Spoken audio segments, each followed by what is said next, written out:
Hello children, today let us do assimilation of food.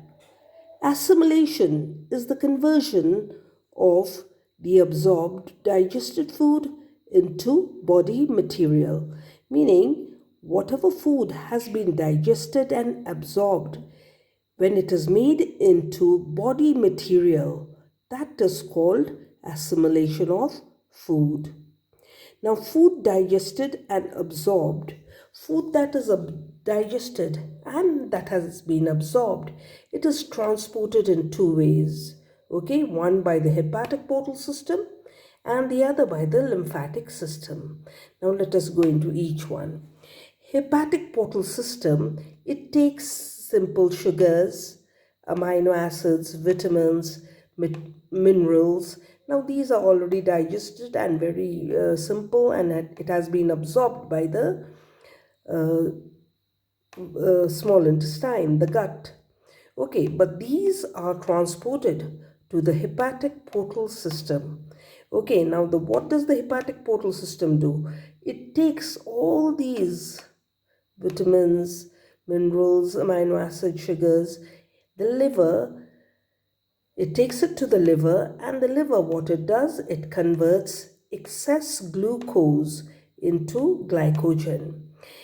Whenever glycogen is needed, that time again in the liver, glycogen is converted back to glucose, and it is poured into the blood because the glucose will give extra energy. Now, amino acids. Amino acids, what is done to the amino acids? They are just, these amino acids, they just circulate in the blood, in the body. They just circulate, and they are building blocks of proteins.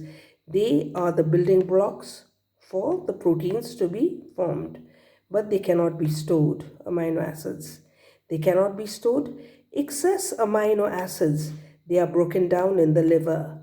Now this breaking down of amino acids in the liver, that is known as deamination. Deamination. They are broken down where? In the liver. Now when they are broken down, the nitrogen part of the nitrogen containing amino group of the amino acid is removed, and that is converted into urea. That means the amino group, okay, nitrogen containing amino group of the amino acid is removed, and that is converted into urea, and that is excreted out of the body.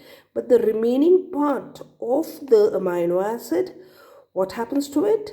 It forms glucose, and that glucose can be reutilized by the body.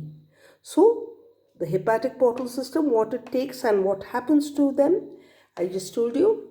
Now next we come to the lymphatic system.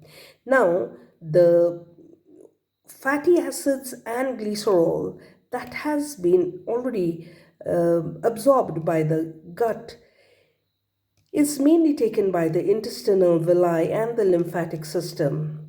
Okay, it is transported by the intestinal villi and lymphatic system, and then after the lymphatic system takes it, the thoracic duct of the lymphatic system, one of the ducts that which is called the thoracic duct, it empties it into large veins. Okay, whatever the thoracic duct is carrying, it empties it into large veins, and these veins, they pour the blood into the heart. Finally, they pour it into the heart. So now what are these, what do these fats do? Okay, how are they utilized? Some of the fats, they are utilized by the body itself for the synthesis of certain compounds which is required by the body. Okay, now the excess is stored beneath the skin as subcutaneous fat actually, and some around visceral organs, internal organs. Some of the excess fats around even internal organs.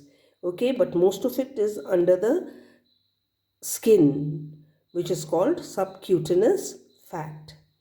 Now the liver is the Largest gland of the body, which is reddish brown in color.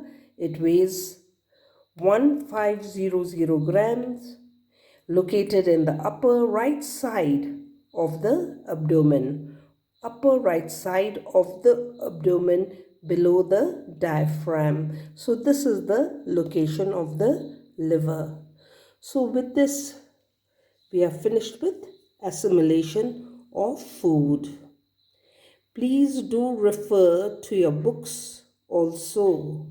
Yes? Please go through it once or twice before you answer. Understand it. You must understand it by just uh, listening to the link once or reading once through the book. That is not going to help. You've got to understand it before you answer the questions. Thank you.